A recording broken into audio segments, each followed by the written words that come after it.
عباد اللہ الذین اصطفیٰ خصوصاً علی خاتم النبیین وعلی آلہ واصحابہ وازواجہ اجمعین اما بعد فاعوذ باللہ من الشیطان الرجیم بسم اللہ الرحمن الرحیم الذین ينفقون اموالهم باللیل والنہار سرا وعلانیۃ فلہم اجرہم عند ربہم ولا خوف علیہم ولا هم یحزنون صدق اللہ العظیم رب اشرح لی صدری ویسر لی امری واحلل عقدۃ من لسانی یفقہوا قولی اللہم فقہنا فی الدین ربنا زدنا علما آمین یا رب العالمین۔ اللہ کے فضل و کرم سے آج ہم دوبارہ سے سورہ بقرہ کا درس سٹارٹ کر رہے ہیں۔ درس سٹارٹ کرنے سے پہلے میں کچھ گزارشات کرنا چاہ رہا ہوں آپ لوگوں سے کہ جتنے بھی میرے بزرگ جوان بچے مرد و خواتین، ان سے میری ایک ریکویسٹ ہے کہ اس خوف کے عالم سے باہر نکلیں، اور یہ جو بھی عناصر اس معاشرے میں ہیں، چاہے وہ میڈیا ہے، چاہے کوئی پرسنل ہے، کوئی چاہے تنظیم ہے، کوئی ڈپارٹمنٹ ہے، کوئی بھی ہے، جو یہاں پہ خوف و ہراس پھیلا کر لوگوں کو جو ہے وہ ایک قسم کا پینک اٹیک کے ساتھ اور ایک قسم کا جسے کہا جاتا ہے کہ بہت زیادہ خوف و ہراس میں مبتلا کرنا چاہ رہے ہیں، ان سے اوائڈ کریں، چاہے وہ میڈیا ہے چاہے کوئی بھی ہے، اور اللہ کی طرف رجوع کریں، کیونکہ اللہ تعالیٰ نے بارہا قرآن مجید میں فرمایا ہے کہ جو میرے مومن بندے ہیں، جو نیک عمل کرتے ہیں، جو اللہ کے احکامات کو پوری طرح ان پر عمل پیرا رہتے ہیں، ان کو نہ تو کوئی خوف ہوگا اور نہ کوئی غم ہوگا۔ اور آج کل دیکھا جائے تو یہی دو چیزیں جو ہیں وہ اس کو ڈیولپ کرنے کی کوشش کرتے ہیں لوگوں میں، خوف بھی اور غم بھی۔ ہم نے اس سے نکلنا ہے، اور انفرادی لحاظ سے، اجتماعی لحاظ سے جو ہم نے خود سے دیکھنا ہے کہ اگر ہم سے کوئی اللہ کے احکامات، چاہے وہ اللہ کے حقوق اللہ کے بارے میں ہیں یا حقوق العباد کے بارے میں، اگر وہ ٹوٹ رہے ہیں تو اس کو دوبارہ سے ہم ریکنسائل کریں، اور دوبارہ سے ہم جو ہے نا اپنے توبہ کر کے اللہ کی طرف رجوع کرنا ہے، رجوع اللہ اور رجوع القرآن، قرآن کی طرف واپس آئیں اور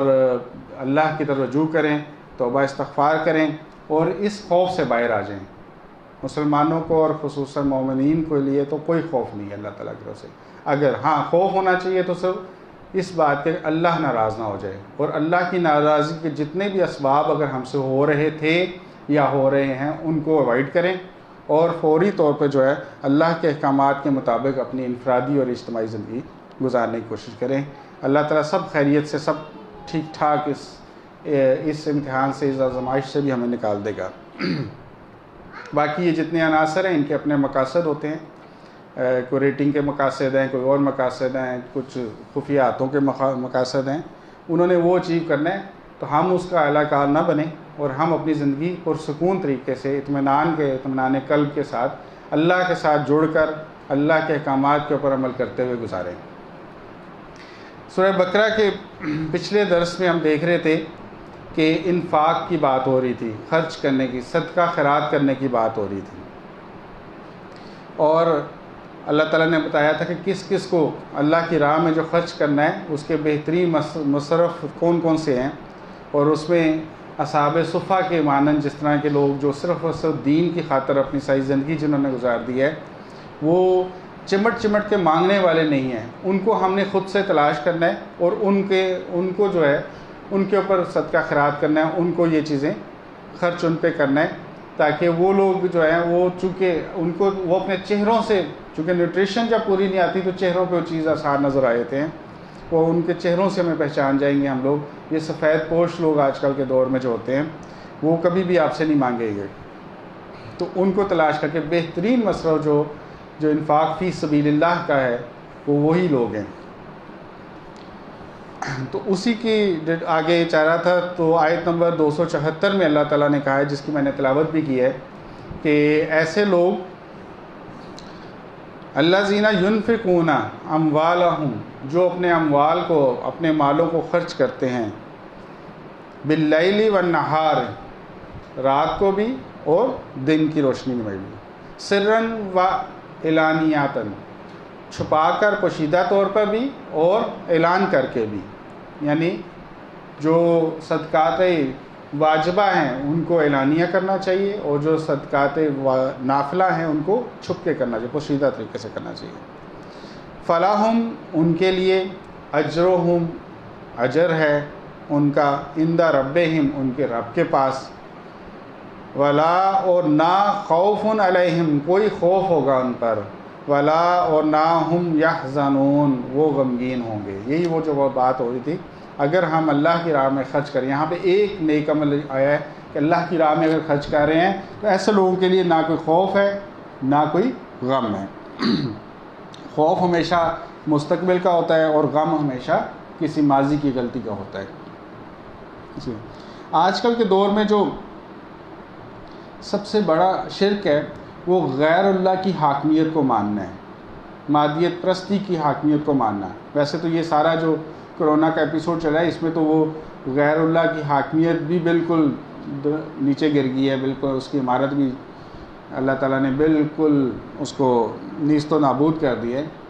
تو یہ جو غیر اللہ کی حاکمیت کو، یعنی اللہ کی حاکمیت کو نہیں بلکہ لوگوں کی حاکمیت کو ماننا، یہ آج کل کا سب سے بڑا شرک ہے۔ اور سب سے بڑا گناہ آج کل کا جو ہے وہ ہے سود، کیونکہ یہ ایسا چکر ہے جو یہودیوں نے اس طریقے سے اس کو پورے گلوب کے اوپر قبضہ کرنے کے لیے جو جتنے وہ خواہش مند ہیں، اس کی ایک راہ انہوں نے کہ فائنینشلی اتنا جکڑ دیا جائے تمام دنیا کو، تمام گروہ کو، کہ وہ خود بخود ان کی جھولی میں گرتے جائیں۔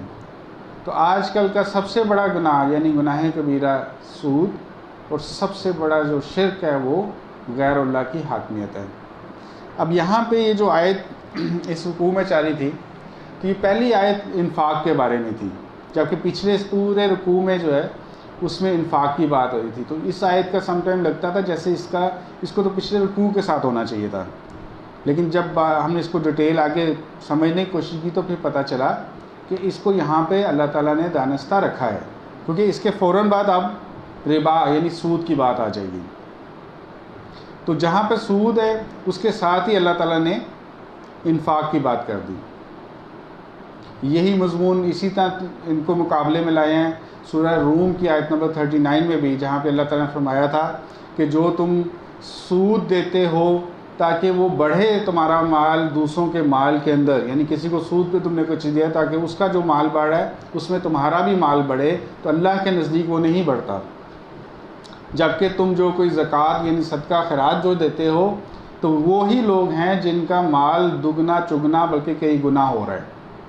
یہ سورہ روم میں ان دونوں کو بھی پھر تقابلے میں کہ تم سود سمجھ رہے ہو کہ بڑھ رہا ہے لیکن اصل میں وہ اللہ کے ہاں نہیں بڑھ رہا، اور اس کے مقابلے میں اللہ تعالیٰ نے صدقہ یعنی زکوٰۃ کی بات کی ہے۔ تو یہ جو انفاق فی سبیل اللہ ہے اور ربا، یہ ایک دوسرے کے ضد ہیں بیسیکلی، اس لیے اللہ تعالیٰ نے اس رکوع کے سٹارٹ میں انفاق کی بات کی ہے، اور اس کے بعد آگے اگلی آیت میں اللہ تعالیٰ فرما رہے ہیں الذین یأکلون الربا، وہ لوگ جو کھاتے ہیں سود،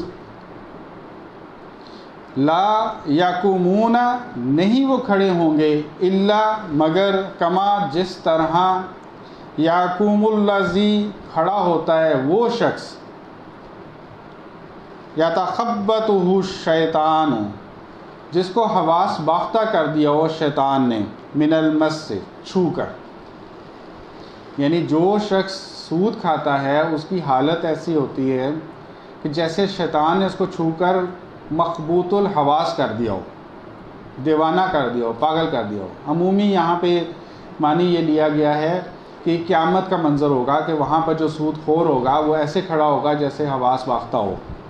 لیکن دنیا میں بھی جو ہے سود خوروں کا یہی حال ہوتا ہے۔ اس کی اگزامپل اگر دیکھیں تو کسی اسٹاک ایکسچینج میں چلے جائیں تو وہاں پہ لوگ جس طرح بھاگ رہے ہوتے ہیں، پاگل ہوئے ہوتے ہیں، چیخ رہے ہوتے ہیں، اور در و دیوار کو دیکھ کے ایسے لگتا ہے جیسے مخبوط الحواس لوگ ہیں، کوئی ادھر بولی لگا رہا ہے، کوئی ادھر بولی لگا رہا ہے۔ تو سود کھانے والا بندہ وہ بھی ایسے ہی ہوتا ہے جیسے شیطان نے اس کو چھو کر مخبوط الحواس یعنی اس کو اپنے حواس سے باختہ کر دیا ہوتا ہے۔ ذالکہ یہ جو سزا ہے یعنی اللہ تعالیٰ اس کو مخبوط الحواس کر رہا ہے، یہ کیوں ہے؟ بِأَنَّهُمْ بوجہ اس کے ہے قالوا کہ انہوں نے کہا انما البیع مثل الربا کہ یہ جو خرید و فروخت ہے، جو تجارت ہے، وہ بھی تو ربا کی طرح ہی ہے. یعنی وہ یہ کہتے ہیں اپنی جسٹیفیکیشن دینے کے لیے، سود کھانے کے لیے، سود حاصل کرنے کے لیے، سود خوری ذہنیت کی بات یہاں پہ آ رہی ہے. وہ کہتے ہیں کہ یہ جو تجارت ہے یا خرید و فروخت ہے، بیع ہے جو، وہ بھی تو مثل ربا ہے، ربا کی مانندی ہے. یعنی ایک بندہ ہے، وہ 100 روپے کا ایک فروٹ لے کے آیا منڈی سے، 110 میں اس نے بیچ دیا ہے، 10 روپے اس نے پروفٹ لے لیا. یہ ہے تجارت. وہ کہتا ہے میں کسی کو 100 روپیہ دیتا ہوں اور میں اس سے 110 لے لیتا ہوں، تو یہ کیسے آپ کہتے ہیں کہ یہ سود ہو گیا؟ اسی طرح ایک گھر ہے، 1 کروڑ کی مالیت کا گھر ایک بندے نے لیا ہے اور اس سے وہ 50,000 روپے کرائے پہ اس کو دے کے، تو یہ آپ لوگ کہتے ہیں یہ تجارت ہے اور اس کو حلال کر دیتے ہیں. میں کسی کو 1 کروڑ روپیہ دیتا ہوں اور میں اس کے اوپر 50,000 روپیہ اس کا پرافٹ یا سود لے لیتا ہوں، تو آپ کہتے ہیں یہ سود ہے. اس کو جائز کہہ دیتے ہیں، یہ ناجائز. یعنی یہ وہ جسٹیفیکیشنیں دے رہے ہوتے ہیں کہ یہ بھی تو تجارت ہی ہے، آپ کیوں اس کو کہہ رہے ہیں؟ تو اللہ تعالیٰ نے یہاں پہ کوئی عقلی یا دلائل کے ساتھ کوئی بات نہیں، اس کو ڈینائل نہیں کیا. اللہ تعالیٰ نے اسٹریٹ اوے کہا ہے ذالک بانہم قالوا انما البیع مثل الربا واحل اللہ البیع وحرم الربا. اللہ نے بیع کو حلال کر دیا ہے اور ربا کو حرام قرار دیا گیا. یعنی اللہ نے اپنا ڈیسیژن دے دیا کہ تم جو مرضی جسٹیفیکیشن دیتے رہو، جو مرضی دلائل دیتے رہو، میری طرف سے یہ ہے کہ میں نے بیع کو، تجارت کو، خرید و فروخت کو میں نے حلال کر دیا ہے، اور میرے نزدیک جو ربا ہے، جو سود ہے، وہ حرام ہے. یعنی یہ تو اب شریعت کی بات آ گئی. تم اپنی عقل کو مانتے ہو، اپنے دلائل کو مانتے ہو، کہ اللہ کے احکامات کو مانتے ہو. کوئی تیسری آپ کے پاس آپشن ہی نہیں. اگر اللہ کے احکامات مانتے ہو تو اللہ نے تو بھائی بیع کو حلال کر دیا ہے، ربا کو حرام کر دیا ہے. اور دیکھا جائے ویسے دلائل کے لحاظ سے بھی دیکھا جائے، ایک گھر ہے 1 کروڑ روپے کا ہے، تو وہ جب ایک بندہ کرائے پہ لیتا ہے تو وہ گھر نہیں اٹھا کے لے جاتا، وہ 1 مہینہ رہتا ہے، تو اس کی ویئر اینڈ ٹیئر کے پوائنٹ آف ویو سے اس کی جو سکنہ وہاں پہ وہ رہا ہے، اس کی رہائش کی جو بھی اس کے ایولز آپ اس سے پیسے لے رہے ہیں.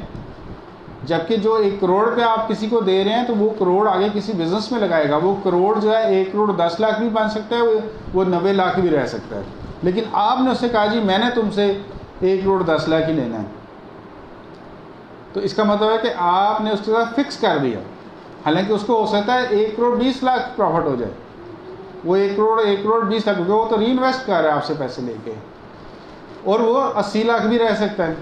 آپ کہتے ہیں بشاید تمہیں لاس ہو، پروفٹ ہو، کچھ ہو، مجھے تم نے 10 لاکھ روپے پروفٹ دینا ہے. تو یہ فکس جو آپ پروفٹ لینے کی خواہش کرتے ہیں، اس کو ربا کا ہے قرآن میں، اس کو حرام قرار دیا گیا. یہ مالی استحصال ہے کسی کا، کہ اگلا بیچارہ مرے جیے جیسے مرضی ہو، نقصان اٹھا رہا ہے، ادا رہا ہے، آپ نے اپنے پروفٹ کو انشور کیا ہوا ہے. تو جس کو اللہ تعالیٰ نے، لیکن اللہ نے یہاں پہ کوئی دلائل، یہ دلائل اللہ بھی دے سکتا تھا کہ بھئی دیکھو یہ ہے، اس میں تو ویئر اینڈ ٹیئر کے پیسے لے رہے گھر کی، اور یہاں پہ تم کون سی ویئر اینڈ ٹیئر کے پیسے لے رہے ہو؟ تم نے تو 1 لاکھ روپیہ دیا ہے اور 1 لاکھ روپے کے اگینسٹ تم نے اس سے پیسے لے لیے. لیکن اللہ نے کہا نہیں، میں نے بیع کو حلال کر دیا اور ربا کو حرام کر دیا. بس اب شریعت بن گئی. اب شریعت کے تم تابع ہو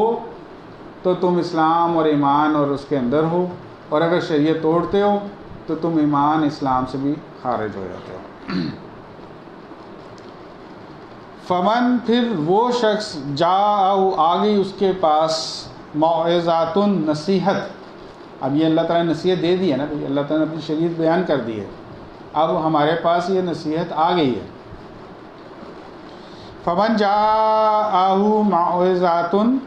من ربہ، اس کے رب کی طرف سے اگر اس کسی شخص کے پاس اب نصیحت آ گئی ہے، فانتہا، تو وہ اگر باز آ گیا، فلاح، تو اس کے لیے ہے ما، جو کچھ سلف، جو پیچھے اس نے ربا یا سود اگر لیا تھا، تو وہ اب اس کے لیے، وہ نہیں ہے کہ اب اس کی کیلکولیشن کر کے تو اس کو واپس دینا شروع ہو جاؤ کہ میں نے تم سے یہ مال لیا تھا، یہ پیسے لیے تھے، اس کے اوپر میں ابھی تک تم سے یہ ربا لے چکا ہوں یا یہ سود لے چکا ہوں، اب میں تمہیں گن کے سوچ کے سارا کچھ نہیں. اللہ نے کہا ہے کہ جو پیچھے ہو گیا وہ ہو گیا. لیکن یہاں پہ بھی نہیں ہے کہ اللہ نے اس کو بالکل کہ اس کے اوپر کوئی پکڑ نہیں ہوگی. آگے اللہ کہتا ہے وَأَمْرُهُ، اور اس کا معاملہ إِلَى اللہ کی طرف ہے، اللہ کے پاس ہے. اللہ چاہے تو اس کو پچھلا جو دیا ہوا سود ہے اس کو معاف کر دے یا اس کے اوپر بھی اس کی پکڑ ہو جائے، وہ اللہ تعالیٰ کے پاس اس کا معاملہ ہے. لیکن جب اس کے پاس نصیحت آ گئی ہے اور اس نے اپنا آگے سے اپنا معاملہ سیدھا کر لیا ہے، سود لینا ختم کر دیا ہے، تو وہ جو پچھلا لیا اس کا حساب کتاب کرنے کی ضرورت نہیں ہے، لیکن اس کا معاملہ اللہ کی طرف سے. ومن عادہ، اور جو شخص اس کو عادہ کرے، دوبارہ کرے، اس کا رپیٹ کرے، یعنی پھر سے سود لے، اس کے بعد نصیحت آ گئی، اللہ کی شریعت سامنے آ گئی، اللہ کا حکم آ گیا کہ بھئی بیع حلال ہے،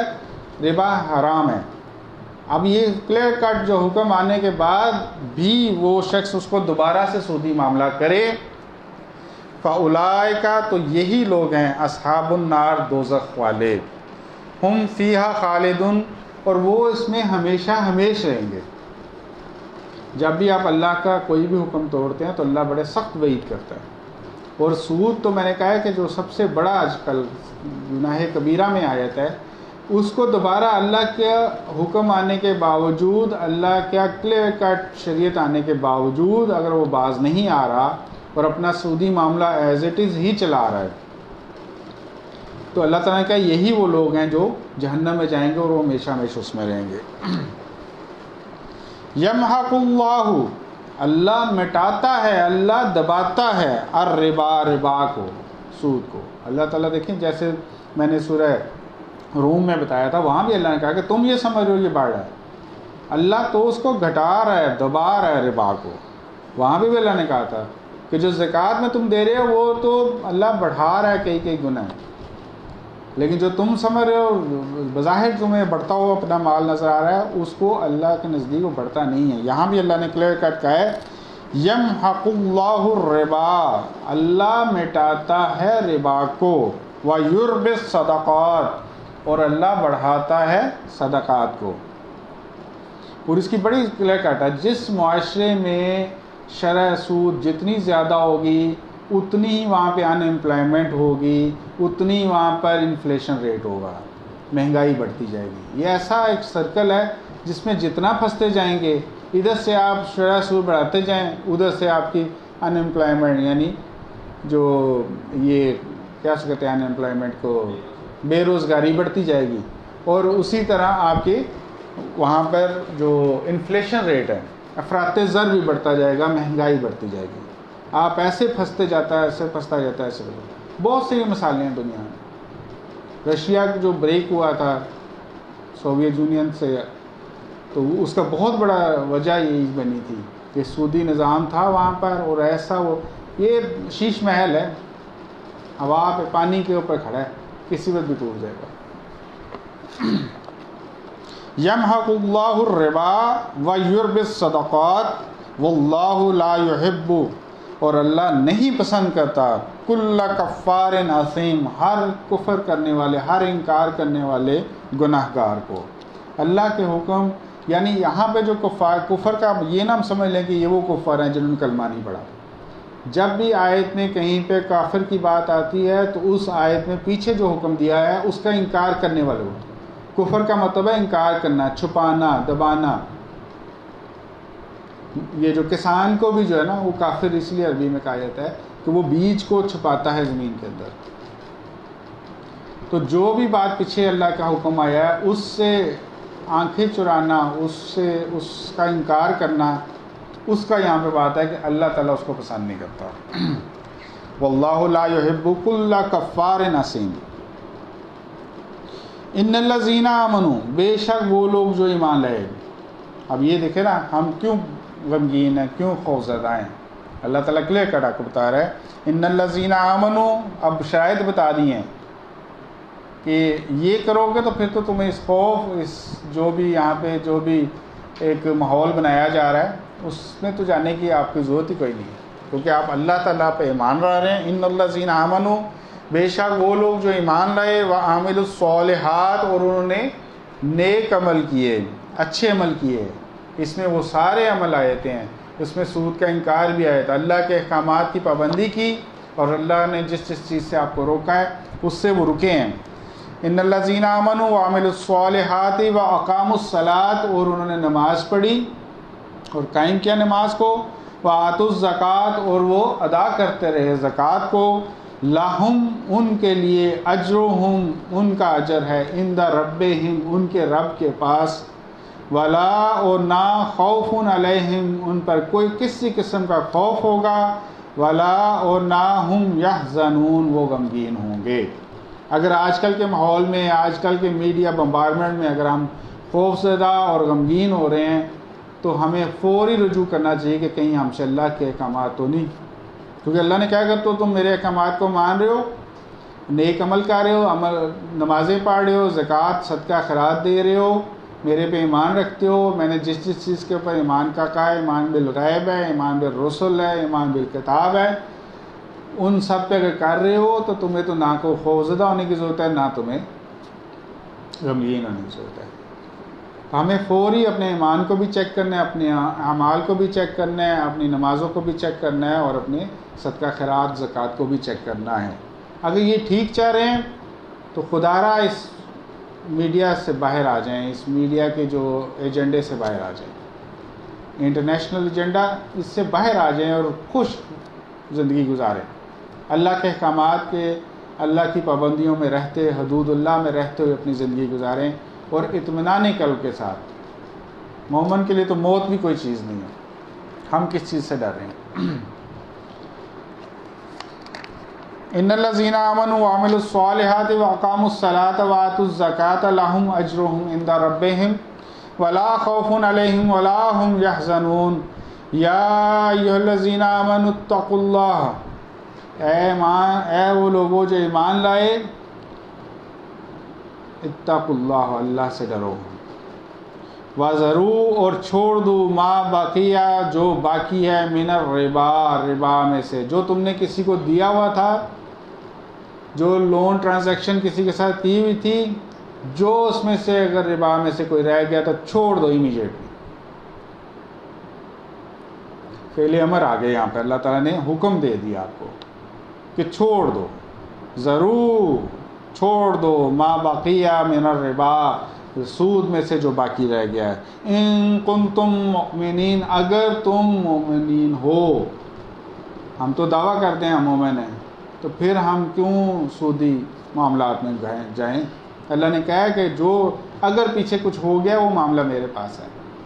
امیجیٹلی اس معاملے سے باہر آئیں، جو باقی رہ گیا ہے وہ چھوڑ دو۔ اگر کسی سے ٹریڈ ٹرانزیکشن اور لون ٹرانزیکشن کو سیپریٹ رکھیں۔ ٹریڈنگ میں آپ کوئی چیز لے کے اس کو ایک خاص پرائس پہ لے کے ایک خاص پرائس کے اوپر سیل کر رہے ہیں اور پروفٹ لے رہے ہیں، وہ جائز ہے، وہ بیع ہے۔ لیکن لون جو ہے نا، اسلام میں لون کسی کو دینا، یہ سراسر جو ہے اس کے اوپر ہے کہ خیر خواہی کے جذبے کے ساتھ آپ کسی کو لون دیں، اس کے اوپر پروفٹ میکنگ کے لیے لون نہ دیں۔ کسی قسم کا بھی جو لون ہے، چاہے بینک کا لون ہے تو چاہے پرسنل لون ہے تو چاہے کوئی بھی لون ہے، یہ لون جو ہے یہ بالکل ہر قسم کے پروفٹ سے پاک ہونا چاہیے، کیونکہ وہ پروفٹ نہیں ہوتا، بیسیکلی وہ ربا ہوتا ہے، سود ہوتا ہے۔ اصل چیز تو ہے وہ سرپلس منی، کیونکہ ہم پیسے ارن کر رہے ہیں، ہمارے خرچے ہو رہے ہیں، کچھ پیسے ہمارے بچت ہو رہی ہے، بچ رہے ہیں، اس سے اس بچت کا بہترین مصرف ہے کہ صدقہ کر دو، ٹھیک ہے۔ لیکن جو سودی ذہنیت ہے وہ کہتی ہے نہیں، اس بچت کو بھی ری انویسٹ ایسی جگہ کرو جہاں سے تمہیں مزید اس میں سے کمائی ہو، بچت ہو۔ اسی لیے بچت اکاؤنٹ، سیونگ اکاؤنٹ، سیونگ، قومی بچت سکیمیں، فکس ڈپازٹس، یہ سارے ورڈنگ کی بچت کے راؤنڈ ہے کہ آپ کی بچت جو آپ کو ملی ہے لائیں مجھے دیں، اور میں جو ہے نا اس کو زیادہ بڑے شرح سود پہ کہیں اور انویسٹ کروں، اور اس میں سے تھوڑی شرح سود پہ تمہیں بھی پروفٹ دے دوں، ہے وہ شرح سود۔ بہترین مصرف آپ کی بچت کا انفاق فی سبیل اللہ ہے۔ اللہ کی راہ میں اس کو صدقہ خیرات کر دو۔ سب سے افضل یہ ہے کہ آپ جو بھی آپ کا سرپلس منی ہے، جو آپ کا بچت ہو رہی ہے، آپ کے انکم اور ایکسپنس کا جو ڈفرینس آپ کو مل رہا ہے، اگر مل رہا ہے تو اس کا بہترین صدقہ کر دو۔ اگر اس کے بعد دوسرا درجہ آتا ہے کہ قرض حسنہ دے دو کسی کو، پروفٹ میکنگ کے لیے نہیں، قرض دے دو، کسی کی آسانی کر دو، اس کا کاروبار رکا ہوا ہے اس کو قرض حسنہ دے دو، اور اس کا آسان شرائط پہ قرض حسنہ دے دو بغیر کسی ایڈیشنل اماؤنٹ کے، تاکہ اس کا کاروبار چل پڑے۔ یہ ہے صدقے کے بعد دوسرے درجے پر آپ کی بچت کا مصرف، بہترین مصرف۔ اور تیسرا درجہ جو ہے آپ کی بچت کا مصرف جو ہے، جو کہ کراہت کے ساتھ یعنی ناپسندیدہ کیا گیا ہے لیکن جائز ہے، وہ ہے کہ آپ مضاربت پہ کسی کو دے دیں۔ مضاربت جسے مضاربہ بھی کہتے ہیں، مضاربہ بھی کہتے ہیں اسلامی بینکنگ میں، وہ یہ ہے کہ پیسہ آپ کا کام وہ کرے گا، اس میں اس کی محنت ہوگی، آپ کا پیسہ ہوگا، اس سے اگر کوئی پروفٹ ہو گیا تو تم بھی لے سکتے ہو، لیکن اگر اس پیسے کو وہ یوز کر رہا ہے، اس نے کسی کام پہ لگایا اور اس سے اگر نقصان ہو گیا ہے تو تم اس کو کسی قسم کا ہرجانہ کلیم نہیں کرو گے۔ یہ ہے مضاربہ، یہ ہے آخری اس کی بچت کی۔ بہت ہی اگر تمہیں پیسہ کمانے کا شوق ہے، بہت ہی خسیس ہو گئے ہو پیسے کے ساتھ، نہ تم صدقہ دینا چاہتے ہو یا نہ تم اس کو قرض حسنہ کسی کا مدد کرنا چاہتے ہو، تو مضاربت پہ کسی کو پیسے دے دو، اس میں اگر پروفٹ ہو گیا تو تم بھی کچھ لے لینا، اگر نقصان ہو گیا تو تم اس کو کسی قسم کا لان تان بھی نہیں کر سکتے اور نہ ہی اس کو کسی قسم کا اس کے اوپر کلیم کر سکتے ہو۔ فَإِلَّمْ پھر اگر نہ تفعلوا کیا تم نے، فَأَذَنُوا تو خبردار ہو جاؤ، یعنی اگر تم پھر بھی باز نہ آئے اپنی حرکتوں سے اور تم نے پھر بھی سودی کام میں پڑے رہے، سود لیتے رہو، فَأَذَنُوا تو خبردار ہو جاؤ، بِحَرْبٍ مِّنَ اللَّهِ وَرَسُولِهِ اب اللہ اور اللہ کے رسول کے ساتھ جنگ کے لیے تیار ہو جاؤ۔ کسی اور گناہ کے لیے اللہ نے اتنی بڑی بات نہیں کی، اعلان جنگ کر دیا سودی کام لینے والے، جو سودی معاملے میں پھنسا ہوا ہے۔ اللہ کہتا ہے تم جو ہے وہ تیار ہو جاؤ اللہ اور اس کے رسول کے ساتھ جنگ کے لیے۔ یہی تو مسئلہ ہے، سودی نظام ہمارے ملک میں ختم نہیں ہو رہا۔ ایسا یہ یہودیوں نے ایک سودی بینکنگ سسٹم یہاں پہ لانچ کر لیا کہ سب سے پہلے ان کی لڑائی تو اللہ اور اللہ کے رسول کے ساتھ کروائیں نا۔ جب لڑائی ہوگی تو اللہ کی مدد کیسے آئے گی ان کے پاس؟ وہ اس قرآن کو، ہمارے اس شریعت کو ہم سے زیادہ سمجھتے ہیں۔ وہ کہتے ہیں کہ پہلی بات ہے کہ ان کو جس سے امید ہے کہ مدد آنے کی، اور 313 کے مقابلے میں اللہ تعالیٰ فرشتے بھیجتا ہے جن کے لیے، اور ہر جگہ پہ ہر مقام پہ مسلمانوں کی مدد اللہ اور اللہ کے رسول کی مدد اللہ کی طرف سے آتی ہے، تو وہ پہلے مدد کا تو سلسلہ کاٹا جائے۔ سودی نظام ایسا ڈال دو جس کے بارے میں اللہ کہہ رہا ہے کہ اگر تم سودی نظام میں رہو گے، سود لیتے رہو گے، تو تیار ہو جاؤ اللہ اور اللہ کے ساتھ جنگ کے لیے۔ تو جس کے ساتھ جنگ ہوتی ہے تو وہاں سے پھر مدد کیسے مل سکتی ہے؟ اللہ کرے کہ اس ملک سے اللہ تعالیٰ فوری طور پر یہ سودی نظام ختم کیا جائے۔ فَإِن لَّمْ تَفْعَلُوا فَأْذَنُوا بِحَرْبٍ مِّنَ اللَّهِ وَرَسُولِهِ وَإِنْ اور اگر تم توبہ کر لو، فَلَكُمْ تو تمہارے لیے ہے، رؤوس اموالکم تمہارے مالوں کا اصل، رأس المال تمہارا جو ہے نا وہ تم لے سکتے ہو، وہ تمہارا اپنا ہے۔ لا تظلمون ولا تظلمون نہ تم ظلم کرو نہ تمہارے پہ ظلم ہو۔ تم ظلم کیا کرو؟ اس سے سود لے کے، اس کو جو مال دیا اس پہ سود لے کر تم اس سے ظلم نہ کرو، اور نہ تم پہ ظلم ہو کہ تمہارا جو اصل مال ہے وہ بھی تمہیں واپس نہ ملے۔ حالانکہ فوری توبہ کر لو، توبہ کرنے کے بعد جو تمہارا اصل مال تم نے دیا ہوا ہے وہ تمہارے حق ہے، وہ واپس لے لو، وہ لینا تمہارا بنتا ہے۔ نہ تو سود لے کر اس سے اس کا جو مال تم نے دیا ہوا ہے، لون جو دیا ہوا ہے، اس کے اوپر ایڈیشنل پیسے لینے کے فردر تم نہ تو اس پہ ظلم کرو، اور نہ ہی وہ شخص تمہارے پہ ظلم کرے کہ تمہارا اصل مال بھی تمہیں نہ دے اور ہڑپ کر جائے، غصب کر جائے۔ وَإِن كَانَ ذُو أُسْرَةٍ اور اگر تمہارا جو مقروض ہے وہ تنگ دست ہے، جس کو تم نے قرض دیا ہوا ہے اگر تنگ دست ہے، فناظراتن تو مہلت دینا ہے اس کو، الی میسرۃ آسانی، اس کے آسانی کے لیے، اس کو کشائش دو، آسائش پیدا کرو اس کے لیے۔ اگر وہ مجبور ہے، ابھی تنگ دست ہے، تمہارا قرضہ ہے، تو اس کو زور زبردستی نہ کرو، اس کے لیے آسانی پیدا کرو۔ جب وہ آسانی سے تمہیں دے سکے گا تو پھر تم اس سے ڈیمانڈ کرنا۔ وَأَن، اور اگر تصدقوا، تم اسے صدقہ ہی کر دو، معاف ہی کر دو اس کو اپنی اصل۔ پہلی بات ہے کہ تم نے جو مال دیا ہے اس کے اوپر سود لینا تو فوری طور پر چھوڑ ہی دو۔ اب جو بقایا مال ہے اور اگر تمہارا جو قرض خواہ ہے وہ تنگ دست ہے تو پہلی بات ہے اس کو آسانی تک مہلت دو، اور سب سے بہتر ہے کہ تم اس کو وہ اصل مال بھی صدقہ کر دو، چھوڑ دو اس کو، یہ بھی میں نہیں لیتا تم سے۔ وَأَن تَصَدَّقُوا خَيْرٌ لَكُمْ إِن كُنتُمْ تَعْلَمُونَ، تو یہ تمہارے لیے سب سے بہتر ہے اگر تم یہ جانتے ہو۔ اس کی حکمت، اگر تم صدقے کی حکمت اگر پہنچ جائے تو یہ سب سے بہتر ہے۔ اب یہ جو ابھی میں آیت پڑھنے لگا ہوں، آیت نمبر 281، یہ نزول قرآن کے حساب سے آخری آیت ہے۔ اس کے بعد، اس آیت کے بعد قرآن نازل کمپلیٹ ہو گیا تھا، قرآن کا نزول۔ وَاتَّقُوا، اور ڈرو، یومن، اس دن سے،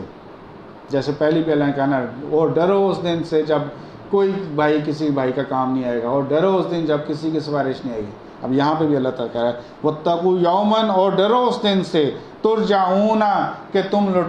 لٹائے جاؤ گے، فیہ، اس میں، الی اللہ، اللہ کی طرف۔ اس دن سے ڈرو،